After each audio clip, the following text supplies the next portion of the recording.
Ha pedido la palabra un importante actor histórico, compañero Israel Bejar, que dirigía en aquella época la unidad de la seguridad del Estado que enfrentaba el terrorismo y otras acciones subversivas. Por favor.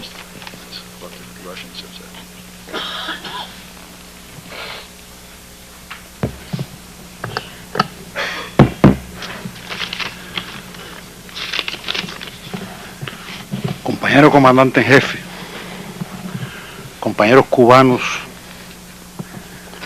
distinguidos visitantes.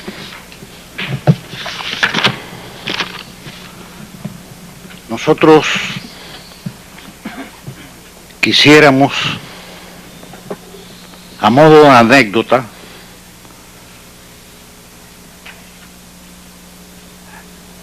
explicarle a esta reunión un plan muy importante que se produjo posterior a la derrota que le fue infligida a los invasores que vinieron por Girón.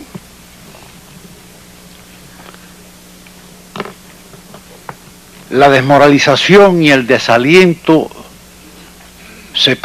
que se produjo dentro de los elementos contrarrevolucionarios en nuestro país fue tan grande que el deseo de emigrar fue casi total. Y empezaron incluso en los primeros días posteriores a abril del 61 a llevarse a efecto estas inmigraciones. Pero al parecer esto no era el plan de la CIA.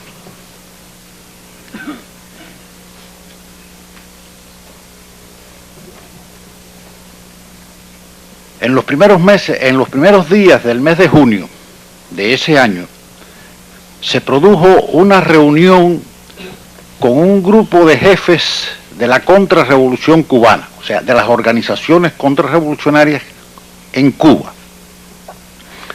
A esta reunión fueron dos agentes de la CIA que habían sido reclutados en los primeros meses del año 1959.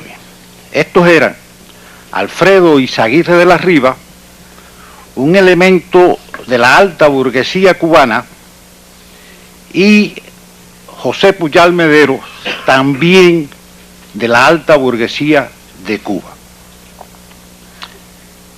La discusión se basaba fundamentalmente en qué podrían hacer los elementos contrarrevolucionarios en Cuba y sobre todo cuál era el plan del gobierno de los Estados Unidos en ese momento. Y la decisión fue enviar a Izaguirre de la Riva a los Estados Unidos para que buscara esa información. Como pasaba en muchísimas de estas reuniones, nosotros también estábamos presentes en la misma. No vayan a imaginarse que yo personalmente estaba allí, pero estaban nuestros agentes en esa reunión. Y nosotros aceptamos que de la Riva fuera, porque queríamos también saber, por esa vía, cuáles eran los planes que existían en ese momento. De la Riva estuvo en Miami, se reunió con un grupo de oficiales de la CIA y posteriormente fue a Washington. También aquí se reunió con un grupo de oficiales importantes de la CIA, entre los cuales estaban algunos que de seguro son conocidos por nuestros visitantes. David Phillips, uno de ellos, y Frank Bender. Estos dos oficiales de la CIA decidieron que de la Riva debía entrevistarse con el hombre que en ese momento, según palabras de ellos, era el que podría decidir la suerte de Cuba. este no era otro que el general Maxwell Taylor,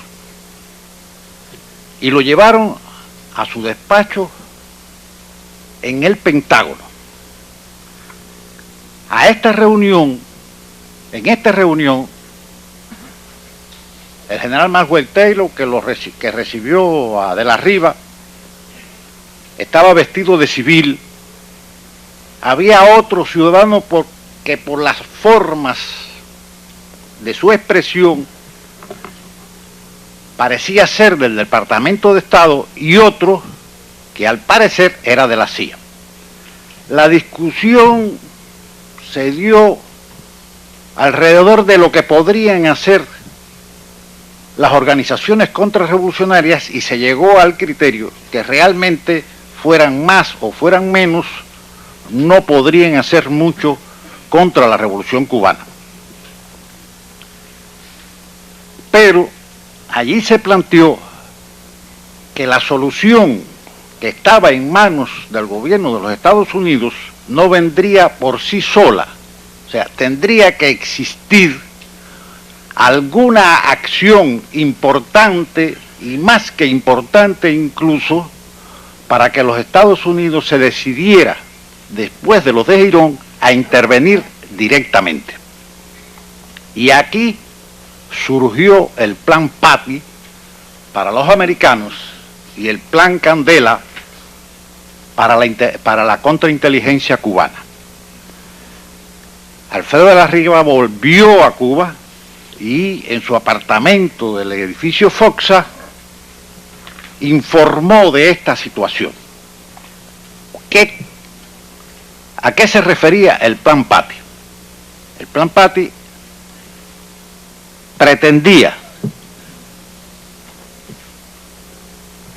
realizar un atentado el 26 de julio de ese año en el evento o en el acto que se iba a producir en Santiago de Cuba por la mañana, y donde hablaría, ya estaba bien definido, el general, el comandante en ese momento, Raúl Castro Ruz.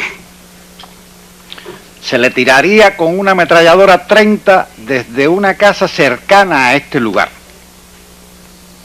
Se produciría además un atentado contra la refinería Hermanos Díaz de Santiago de Cuba, y lo más importante, desde una finca cercana a los límites de la base, que se llamaba El Cuero, elementos contrarrevolucionarios ligados a la dirección militar de la base naval tirarían con unos morteros hacia la base y también hacia una unidad militar cubana, para que ambas se creyeran que estaban siendo atacadas.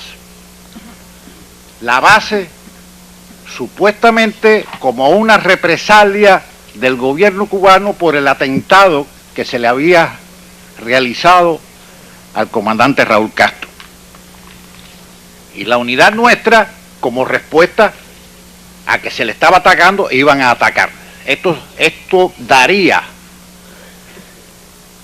la motivación perfecta para que el gobierno de los Estados Unidos invadiera Cuba. Había como una segunda variante, por si fallaba este plan de atentado contra el comandante Raúl Castro, que era un grupo de hombres con subametralladoras M3, se emboscarían en la carretera que iba al aeropuerto, en el recodo, antes de llegar a él, y le harían un segundo atentado, porque ellos pensaban que el comandante Raúl Castro, inmediatamente que se produjera el atentado en el estadio, iba a salir corriendo para avisar al compañero Fidel de lo que había sucedido. Pero este no era solo el plan. O sea, tiempos antes habían ingresado por la vía aérea por el sur de Camagüey, específicamente en vertientes, en una finca que era del señor José Puyal Modero, 3 agentes de la CIA, radistas o preparados como radistas, para que trabajaran en distintas partes del país con estos elementos que estaban preparando y planeando la ejecución del Plan Patria. Junto con ellos llegó un cargamento grande de armas y explosivos que fueron asignados a la organización contrarrevolucionaria en Camagüey que se denominaba MID, M-I-D, Movimiento Insurreccional Democrático. Y con estas armas y estos explosivos pensaban volar la planta eléctrica que daba energía a la provincia de Camagüey en esos momentos. Pero es que tenían un plan muy similar para el centro del país. O sea, en Santa Clara tenían previsto hacerle un atentado al comandante Félix Torres, y allí también volarían la planta eléctrica y harían algunos otros sabotajes. Y como colofón de todo esto, como los actos en las provincias se realizaban por la mañana festejando el 26 de julio y por la tarde en La Habana, donde hablaría el comandante jefe, desde la calle Amézaga había un elemento muy práctico en el uso de los morteros, que aparentemente había aprendido a manejar estos artefactos en Cayo Confite, que le haría un disparo contra el lugar donde estaba la dirección del gobierno cubano y lógicamente el comandante en jefe. Habían otras situaciones en este plan. Como ustedes podrán entender, este era un plan bastante agresivo y quiero dejar entre paréntesis decir algo, había una preocupación muy seria del gobierno de los Estados Unidos por la aviación cubana, yo supongo por los efectos que le produjo nuestros viejos aviones y nuestros pocos pilotos en la acción de Playa Girón. Y empezaron a buscar, con una penetración que lograron obtener en San Antonio de los Baños, de la llegada de los primeros MiG a Cuba. Y estaban muy interesados también en conocer la preparación de nuestros pilotos en distintos lugares fuera del país donde se estaban preparando, Checoslovaquia y a la Unión Soviética, etcétera, etcétera, etcétera.